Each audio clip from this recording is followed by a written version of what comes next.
धारणी तालुक्यातील टिटंबा येथील आदिवासी शाळेतील जवळपास 50 ते 60 मुलांना विषबाधा झाल्याची गंभीर घटना घडली आहे। या सर्व विद्यार्थ्यांना उपचारासाठी उपजिल्हा रुग्णालय धारणी येथे दाखल करण्यात आले आहे।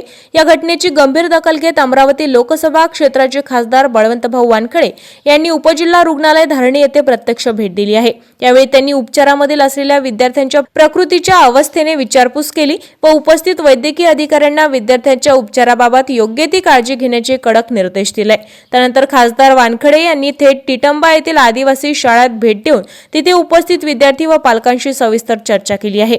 विद्यार्थ्यांच्या आरोग्याशी खेळणाऱ्या आणि गंभीर लापरवाही दाखवणाऱ्या आश्रमशाळेच्या अधीक्षक व मुख्याध्यापकांवर तात्काळ सखोल चौकशी लावून त्यांना निलंबित करण्याच्या स्पष्ट सूचना खासदार बळवंत वानखडे यांनी प्रकल्प अधिकारी शुक्ला यांना दिल्या आहेत। विद्यार्थ्यांच्या सुरक्षेबाबत व गैरव्यवहाराबाबत कोणतीही कसूर खपवून घेतली जाणार नाही असा आक्रमक पवित्रा यावेळी खासदार महोदयांनी दिला आहे।